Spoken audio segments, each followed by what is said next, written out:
I was able to have in my hands the first script written by Akira Kurosawa of Rashomon in 1950. So it was amazing, amazing. The director of of this archive was like kind of fall in love with me, we can say, because when he realized how passionate or fan of Godzilla I am, especially of Ultraman. He said to me, "I don't care. I'm gonna show you everything I have here." Today we're talking Ishiro Honda, Memoirs of a Film Director, with the documentary's director, Jonathan Bayes.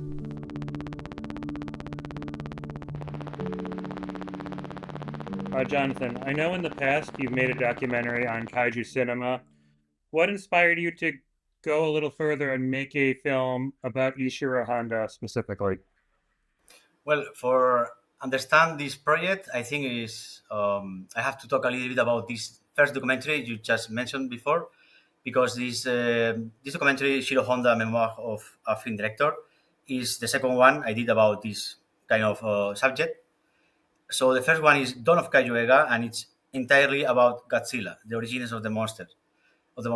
And it was in like 2012 when I was at the university, and I said to my PhD director, I would like to do a thesis about Kaiju Ega. Is it possible? And he said, sure, but for this you need to go to Japan first and do some research there. So that was the first step in my life of oh, why not? Maybe it's not so. It sounds crazy, but maybe it's not impossible to do. So 2 years later, I had enough found money, because at that time I was a student, but also I was freelancer, so I was doing some videos for clients. So I was able to save some money to spend for this project. And in 2014, I spent like a month in Japan doing interviews to main actors, especially actors from Godzilla, of course, musicians or directors of the saga, who at that time were still alive. Many of them they are not, unfortunately. So actors like Aruna Kajima, Kia Takarada, Kenpachiro Satsuma, all these uh, legends of the Kaiju Ega. And like 7 years later, when I was able to finish this documentary, like in 2019, I had the chance to do like a premiere in Tokyo, in the Instituto Cervantes of Tokyo. And there I invite them, all of them. And also was there the Ishiro Honda's son, Ryuji. And that's was how the idea came to me, because the family of Honda did a small collaboration for this project for Dawn of Kaiju, by sharing with me some photos for the film. And then I had the contact of Ryuji Honda, but also Yuko Honda, the granddaughter of Shiro Honda, who lives in the US, by the way. And and then in like September 2020, I said to Yuko, by email. It was an email because it's a way to show some respect also, of course, because I'm not speaking about a fictitious character. I'm speaking about somebody. And I asked her, can I do a documentary about your grandfather? And she immediately answered, and she was really, really happy about the idea. And she said, yes, of course. And if I can help you in any way, just let me know. That was the beginning of everything. And And as I said before, the idea of the project is because in some way was like the natural step after the Godzilla film. No, I talk about the monster, but who was behind of the monster? And this man, of course, is Ishiro Honda, one of them, because as you know, he was not alone. No, you have the producer Tanaka, Eiji Tsuburaya, of course, the special effects director, and but Ishiro Honda is like always has been like in the shadows, in my opinion. No, I remember I was like a kid. I was a child. I was on the internet looking for information about Ishiro Honda, and I couldn't find really anything. Just about Eiji Tsuburaya especially, because we can say it's the attractive part, no? Because there's the models, the monsters, etc. But I didn't know too much about him. So in 2017, I read a book really interesting by Ed and Steve Reif. It's a book about Ishiro Honda. It's like a biography of him, and they tell in really detail the life of Ishiro Honda. And then this book started to become like a basis for the film, no? Because they're telling really well the life of Ishiro Honda. And then I wrote an email to Steve and Ed, like asking permission and like collaboration for the film, and they were really happy also for help me for any way they could for providing images or information for the film. And that was the beginning, and the inspiration especially was the man behind of the monster. No? How was him? Because yeah, it's really interesting because in 2014 when I asked question to the people, no, for this film about the Shiro Honda, like Akira Takara, for example, or Koizumi, they always they were saying to me, Shiro Honda was a really kind person. He didn't yell any moment, no, in the set. And said, okay, fine, but what else? Because you cannot do a film or a story about this sort of information, no? But it's because of this book and all the people I met later, years later, I start to understand there are really interesting stories to tell about him. Um, how familiar were you with his work outside of Godzilla before you started working on this project? Did that require a lot of learning for you, a lot of viewing, a lot of research? Yeah, I knew about his other works, of course, but I didn't see all of them. And because of this film, the Honda family provide me mm, all the films of Shiro Honda. Many of them are not even in English, so it's difficult to understand it if you don't speak Japanese, of course. But and the quality, the resolution, they're really they're very poor, unfortunately. On the other hand, I have the films and I could enjoy it in some way, and especially Eagle of the Pacific, for example, or the Blue Pearl. No? Ishishima is also a really interesting documentary about Honda. So yeah, I could see some of them during the process, especially of the film. Obviously Godzilla and his kaiju films are the ones, right, that he's most known for. Was it important to you to kind of show these other films that he had done and show his full career? Yeah, for me, it's like one of the goals of the film, of the documentary, because as I said, I did this documentary about the Godzilla, another Kaiju, but I didn't want to do the same. So the idea was doing like biopic of Ishiro Honda. So and trying to avoid in some way Godzilla, other Kaiju. No, it's not easy. It's not easy, especially when you don't have all the materials in your pocket, no, for in your timeline of your application for edit them. You have some limitations when you do this kind of productions. So my goal was focus on him as person, and of course speaking about his main films, and of course I speak as you know about the first Godzilla film, but other films, really unknown films, no, like Ishishima or other dramas. In terms of making this film, how long kind of was the process of planning this movie, filming, and doing the interviews? Kind of take me through that process of the making of this documentary. Sure.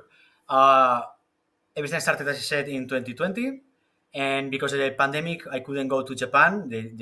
We couldn't trip there until 2023. So the shooting was a month. The pre-production was like 1 year and a half. It was the longest part because looking for the people for interview, the occasions, museums, archives, etc. Was it took a lot of time. 1 month in Japan for the shooting, as I said, and also a week in Chicago for record the part of the Ishiro Honda's legacy, like G Fest or the interviews to me, to Linda Miller or Ed or Steve Reif. You mentioned the museum, and that's actually it's really I think it's one of the coolest parts of the documentary is getting to see the Sukagawa archives. For you as a fan, what was that experience like getting to go there? And how many of the props and effects from those movies are there much? Is much of that history still around? Well, unfortunately, not too much. There's a lot of original props still now in these museums or in private collections, by the way. I had the chance to be in one of them, which was an amazing experience. But it's something I cannot show in the film because I have not the permission for do it. And but this is like a second part of the film. No, this part as experience. No? As a person, I live there, but I cannot show in the film. That's a pity. But for example, in Kyoto, in the Tokyo Kyoto Studio Park, I was also there, and then I saw there some scripts from Godzilla, original scripts. But the most impressive, amazing thing, in my opinion, and I couldn't show in the film, was I was able to have in my hands the first script written by Akira Kurosawa of Rashomon in 1950. So it was amazing, amazing. The director of of this archive was like kind of fall in love with me, we can say, because when he realized how passionate or fan of Godzilla I am, especially of Ultraman. He said to me, "I don't care. I'm gonna show you everything I have here." So he opened the door in the dark, like a dark room there, and I saw many piece of art, in my opinion, and this in Kyoto. But in Sukugawa, for example, you were mentioning this archive. And you can see in the film some of them, and they have, as you saw, original battleships of Eiji Shuraya films, for example, no? Which are amazing because they are like 8 meters long. They're something amazing, really amazing. For example, the private collection, I was really excited because one of the interview showed me uh, like um, like a big room full plenty of props of kaiju, like whatever you can imagine was there. Even I had in my hand, in my face actually, the face of the mask of Ultraman, of Oh wow. Ultraman Jack, the original one. I was like, I cannot. It was like a dream for me. That's amazing. Going back to Honda again specifically, it seemed like in in the film he was kind of on a different path as a filmmaker before Godzilla. What do you think made him the right person to direct that movie? Well, I think because uh, originally Godzilla 1954 Godzilla film was assigned for Taniguchi Shikichi, friend of Ishiro Honda, who was also a filmmaker. But he refused to do the film because he thought it was too difficult for me. We never did something like this in Japan, so I would prefer to take another film, another production. So he refused it. And then Toho changed the filmmaker, of course, the director, and they select Ishiro Honda. If Taniguchi wouldn't not reject the film, this work, probably he will be the director now, and probably Godzilla will be really different what is now, no? From what is now. However, the destiny, no, was like this, no, it was Ishiro Honda, and I think what is interesting of Ishiro Honda for the film is how he portrayed the monster because of his experience of war, of the war, no, in the Second World War. So it's why what I think is make it interesting. And I don't know if I don't know if it's clear the answer or you wanna. Yeah, no, that makes sense. I guess kind of going along those lines, how do you think those war experiences what how do you think they show up in Godzilla? Where do you see based on what you know about him and having seen the film, do you see those personal touches of his in the movie? Yeah, absolutely, yes. Um, when you see the devastation of Godzilla after the attack, the first attack in Tokyo, and you see the hospitals, the people lying in the floor, no? For example, contaminated by the radiation or other things like this, You see Hiroshima there. You see the footage from the 1945. And Ishiro Honda, we know he was there in Hiroshima after he was liberated from China, in China, no? It was in 1946, and he was impressed. So in some way, he expressed all this experience, all this trauma in this film. I know because I read some time ago an interview somebody he did to him. He said something like, um, the movie could be even more hard.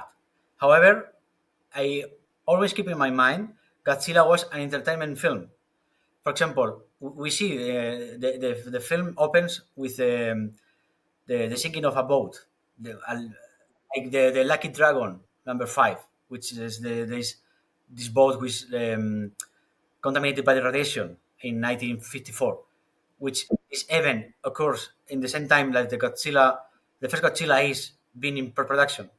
So Ishiro Honda even thought about put the same name in this boat in the film, but he finally rejected the idea because he didn't want to do so much drama in this film, because in the end it's a monster movie, and well, he wanted to take some space from the reality, but we see clearly the metaphor of the atomic bomb, which is Godzilla in this film. Did you ever get the sense that making Godzilla and so many of these other similar films, did you ever get the sense that he kind of felt boxed into doing that? That it was kind of like different than what he would have wanted to do otherwise? Yes, he wanted to do other kind of films actually. He was not really comfortable making big films like Godzilla because they are very stressful. Like there were a lot of responsibility there. No, he wanted to. He no, he wanted to do something more uh, in second line, we can say. And for him, this was documentaries. For example, he started his career as a filmmaker of documentaries. He did two documentaries for Toho in the beginning of the 50s and the end of the 40s. However, the first one is missing actually. We don't know. There is no copy for now. But it's a Shima. This is possible to find it easily, and it's very interesting how he passion was to show the reality of the culture of his country more than fiction, actually. Then war films arrived and they were a success. And because of this, and because Eagle of the Pacific, for example, was a super production with big stars, Toho saw in him like this is a really good filmmaker and profitable. He knows how to make money. In some way, I think is my theory is also because Toho thought about him for do Godzilla, because Godzilla at the end was also successful, a success, much more than the Pacific, because it was an international success. Obviously, you watched a lot of his films in the making of this documentary. Do you see certain similarities in his style and how he makes films across the different genres and styles he worked in? Yeah, his own, yeah, and his own, whether it's the documentaries, whether it was, Godzilla, just in general, do you think there's certain personal touches he added to every movie that you could pick up on? Sure, sure. You see the Blue Pearl, which is his first movie in 1951. It's like he took the first documentary, Ishishima, and he created a fiction around the story of this documentary. And then it's interesting because you can see some ideas in this film, The Blue Pearl, in Godzilla, because the Blue Pearl has things like one of the theme is the Japan, the traditional Japan versus the modern Japan. No, it's always this discussion in the film, which is something we see also in the Godzilla film actually.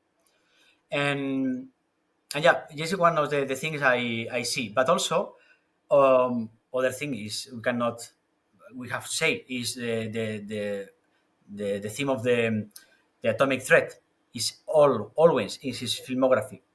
especially the science fiction films, always. So it's something like he was keeping in mind until his last film. Speaking of his last film, it's kind of I thought learning about his work with Kurosawa was fascinating. I had not known that. In it, they show Kurosawa. You show Kurosawa's son offering him a chance to direct again. Um, why do you think he retired from directing and just decided to stay as an assistant? Do you have any theories as to why? Hmm. I have not specific information and answer about it because I don't know. But I think when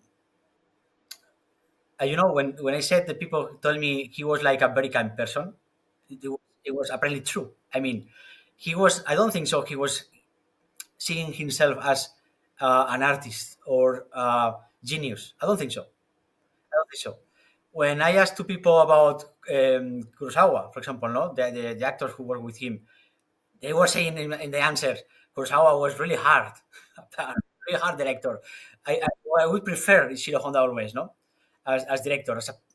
In the film, the son of Kurosawa said something like, Ishiro Honda was a better person than my father. This is Right, hard. that it's an amazing scene. Yeah, So I think he was very kind and he didn't want to take advantage of any situation, in my opinion. Not because he was the son of Akira Kurosawa. You know what I mean? I mean, I think he was thinking or expecting if the chance arrived, it's because of my job, not because I know somebody who give me the chance. It's my guess. I don't know if it was like this. from before making this film to now, have your feelings about Honda as a director or person changed? Is he different? Is your is the way you look at him now, the film is done different than how you thought or knew about him before you made this? Well, at the end, I was like 4 years for the production, no? So 4 years thinking, reading, seeing things about him and talking with the family, with the friends, with collaborators. And in some way, when I was in Japan, I was feeling like, because I also shot some scenes in Toho Studios, even where she spent like all his life in Toho Studios, basically. So in some way, I felt like I know him, no? Like I was with him in some way, no? So yeah, I understand better his films and why he was doing like this, no? And I can see in some way how he improved step by step for because as you know he was in at war during many years and he became a filmmaker, a director really late. He was very old actually for at that time for be a filmmaker. And and in the beginning, even in Godzilla, for example, no, you see things like it's not really working well in cinematographically speaking, no, and narratively speaking also. But for example, I think in movies like um, the Human Vapor, for example, I think is when he started to improve himself as a filmmaker. No, or films like Matango, I think is his top as filmmaker. He's giving everything he knows he can do. He can make or he can give to the audience. What do you think it is about his films, like I guess the Godzilla films and the Kaiju films? Why do you think they continue to resonate with audiences still so many years later? What is it about them? I think different things. First of all, nostalgia. No, I mean there's these people who was watching this film when they were kids in Japan, for example, no, or even in the US or other countries here in Europe. Uh, Me, I was watching in TV when I was 10 years old, and one of the things that the most fascinated me was the way the Japanese were doing these films with the with these actors with costumes or the models, the miniatures, no, something I can recreate at that time in my home when I was a kid. So I think tokusatsu, no, all these practical effects, I think is one of the things that um, uh, make people still loving these films, in my opinion. Even now we see them, and of course they are poor effect. No, you compare of what we can do now. But also the theme of the subject is, for example, the atomic threat, which is something is still there. It's never ends. This subject is not dying. Even now, is stronger than many years ago, no, than ever. Um, we're again, it's talking about that, no, about the nuclear topic war, no. So it's something like, because at the end, Godzilla is like a warning. Be careful with this technology. Be careful with this thing, these bombs. They're crazy. They're madness. They're gonna provoke our own destruction. So that's why I think they are still relevant today. These films. What do you think Ishiro Honda's legacy as a filmmaker is? And I guess along with that, do you see his influence in film today? Hmm. Well, I think um, one of the things is what I just said now about the atomic threat. I think it's something like it's still having some influence on the new generation of filmmakers, we can say. But if you see, for example, Godzilla 2014 by Akira Kurosawa, you see clearly a big influence in filmmaking style and how Edwards treat his Godzilla as something unstoppable, something huge, and the film is really dark, as the first one is. So I think Edwards, for example, had really keep in mind his this Ishiro Honda film by for doing his film. No, even now I think other things like Godzilla versus Daigan, for example, or Megalon, no, by Yu Fukuda. They are films. They are not by Ishiro Honda, but now in Hollywood, no, they are doing kind of films. Like they are working this way, no, like many monsters, like crazy ideas. Like because Ishiro Honda had really something in mind always, which is anything I'm gonna do, I will take it seriously. But not only me, but also the team I'm working with, all the crew. Before starting the first day of the shooting of the first Godzilla, Ishiro Honda said to the crew, "If somebody is not gonna take seriously this film, please leave the room. It's not for you this work," because he didn't want to do something serious. And I think something like, for example, I interviewed Joe Dante for about Shiro Honda for the film also, and he said for him his influence was the way how Ishiro Honda was working so much, even even his trauma about the war, atomic bomb, and he was working because for Honda working on film um,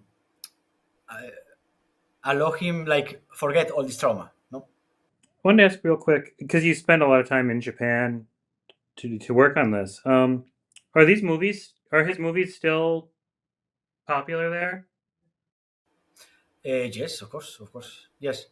It's true. I remember in 2014, I met some a Japanese who said something like that Godzilla is not like a American creation. So I was, oh my god. I suppose it was the influence of the Godzilla by Emmerich, Roland Emmerich. But I think it's something like very specific. I mean, just one person. I think in Japan, Godzilla or other kaiju are really popular, and look, Toho is still working on them. There's only two films in the last 15 years, but they are really good films, and they're just preparing the third one. And I think Toho is doing really well, and like they're not producing a Godzilla film year and year and a year like the Heisei area, for example, because you see how step by step the films are less good, unfortunately. However, now they are like taking more time, more money. Of course, it's really important, money, and then they are creating something really good. And you see Godzilla, Tokusatsu, Ultraman Gamera everywhere, everywhere. It's just a paradise. Right. Changing gears for a second, I did want to ask you, getting your film out to audiences and getting it in theaters, getting it out to the world, how has that process been for you? Has that been difficult? Hmm. Well, I'm not sure it's difficult is the word, but I would say like because it's something related with Godzilla, many people don't like it. No, like when I propose the screen of the film about the creator of Godzilla, they think usually no, it's don't fit here because we don't talk about things like this, like these popular sub cultural things. Like no, well, but it's about a man. It's not about Godzilla, no. But you know, I always suggest to see first the film and then judge. Because as I said, it's not a film. Well, we talk about Godzilla obviously because it's difficult. Don't do it. But I think we talk about subject really interesting that people don't even think, which is related with this director. No, so fortunately, there are theaters, there are platforms that are really interested in the distribution. So they are supporting me a lot. I'm really happy because of that. Of this. That's great. Last question for you. Of all of Honda's kaiju films, do you have a favorite one? And don't God saying Godzilla, the first one's the easy answer. So what's a Okay. This is the easy one. Yeah, I know. So I would say, well, Godzilla versus the Thing, probably. Godzilla versus Mothra of 1964 is something like you see Honda, as filmmaker, is the best work in my opinion he has. Everything works really well. The editing, the acting, the screenplay, the monsters, the music, everything was very well. So I would say this one, and let me say one more, please. Is The Human Vapor. I especially love this film. Probably it's not really popular. We can say this is not a kaiju film actually, but it's a science fiction with a lot of love. So I think it's a drama, of course. It's a drama. It's Ishiro Honda. He only do dramas.